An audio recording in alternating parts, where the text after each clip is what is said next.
Mana? Bentar. Oke, dia nggak bisa berenang.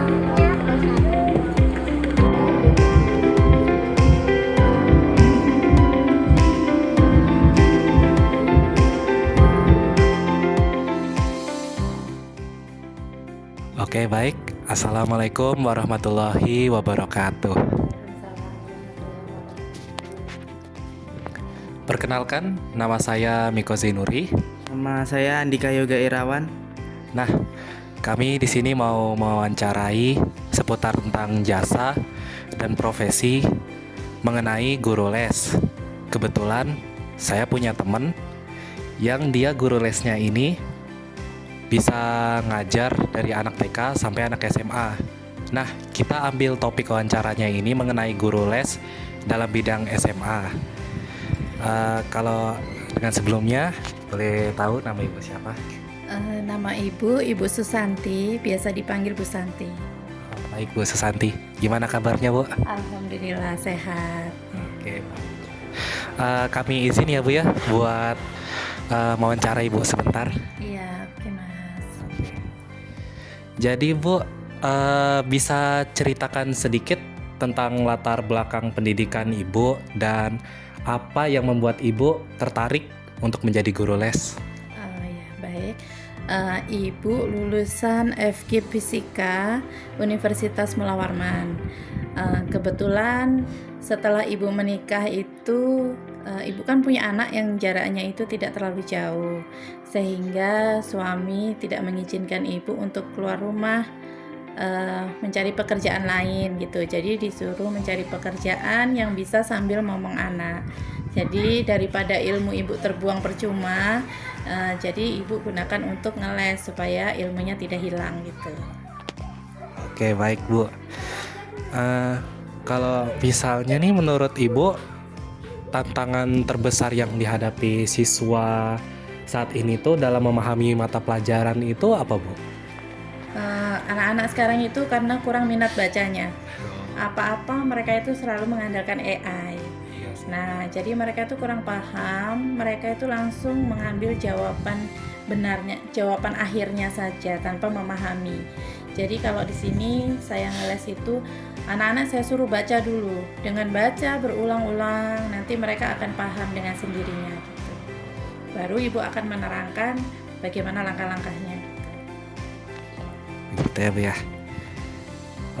Kalau misalnya kita sudah tahu nih ya, Bu ya, bagaimana siswa itu tuh tantangannya apa dalam memahami mata pelajaran. Selanjutnya ini kan siswa itu tuh kan punya gaya belajar yang beda-beda nih, Bu. Iya. Kita udah pernah dengar ada yang visual, auditori, kinestetik.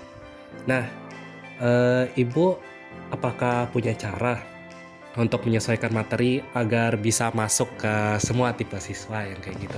Iya. Jadi yang pertama itu biasanya Ibu terangkan ya bersama-sama gitu. Setelah itu nanti siswa yang bisa Ibu suruh mencari sendiri jawabannya dengan langkah-langkah yang sudah Ibu ajarkan.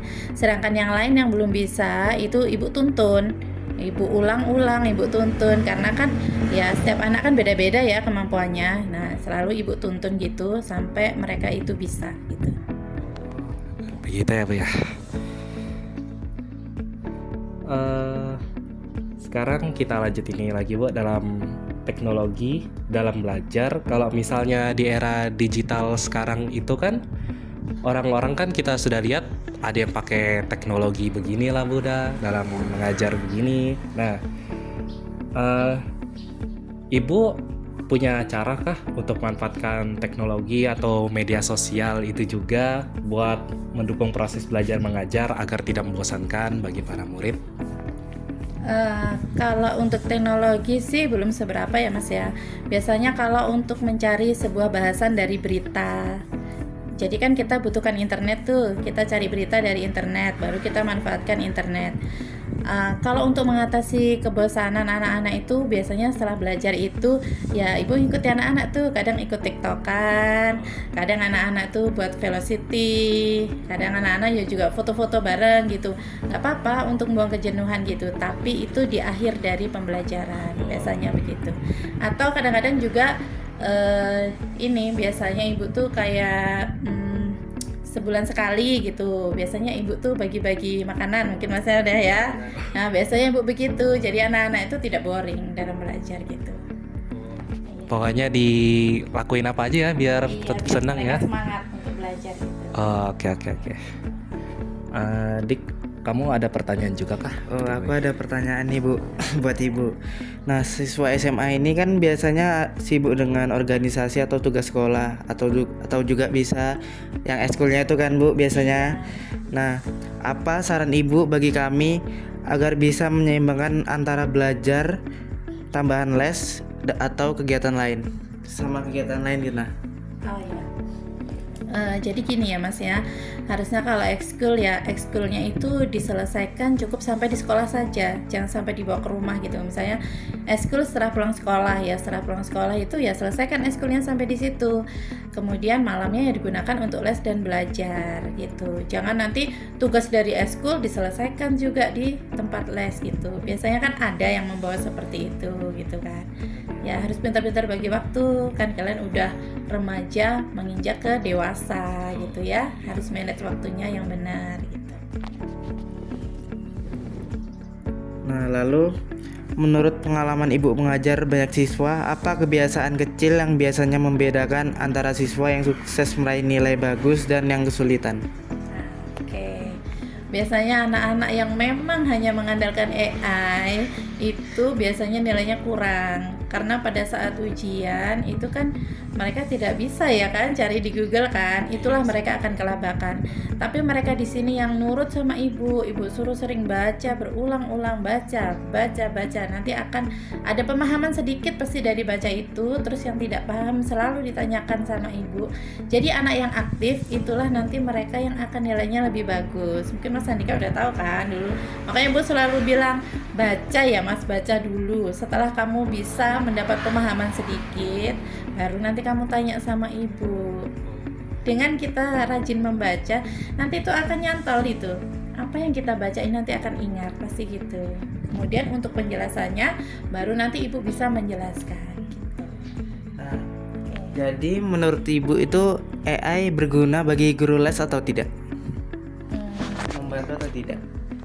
Membantu itu mungkin untuk mencari suatu istilah-istilah umum ya, yang kadang-kadang kita juga kurang paham gitu. Tapi iya untuk referensi atau untuk sejarah susah ya, kalau kita sejarah itu kan suka lupa kan, itu bisa lah kita cari di AI.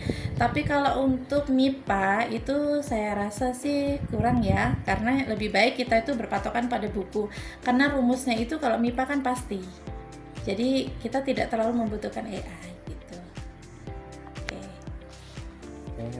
Nah, dan yang terakhir itu penutup, apa pesan atau kutipan favorit Ibu yang Ibu ingin sampaikan kepada para pejuang ujian di tingkat SMA agar tetap semangat belajar? Oke, intinya gini ya Mas, kalian harus baca, luangkan waktu untuk baca. Bacalah, pokoknya tuh baca buku-buku kalian. Dengan membaca tuh pasti akan ada yang ingat. Tapi dengan kalian malas membaca, itu akan sulit memahami materi pelajaran. Jadi budayakan membaca, karena anak sekarang ini untuk tingkat membaca itu kurang, karena mereka selalu mengandalkan dari Google, AI, pasti tingkat bacanya kurang gitu. Intinya satu, budaya membaca. Dengan membaca pasti akan paham gitu ya.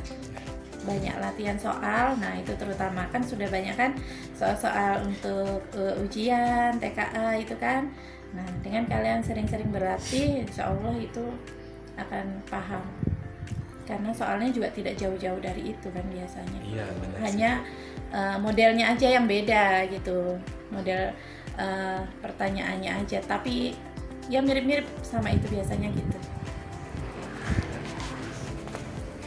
Ya, mungkin sekian itu saja pertanyaan kami, Bu.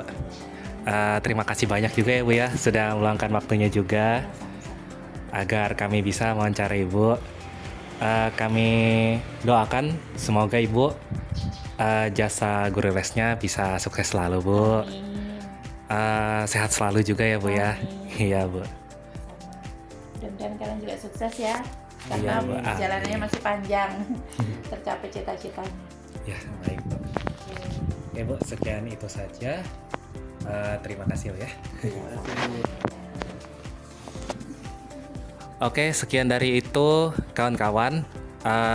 Mohon maaf ya kalau misalnya masih ada kekurangan dalam wawancara kami.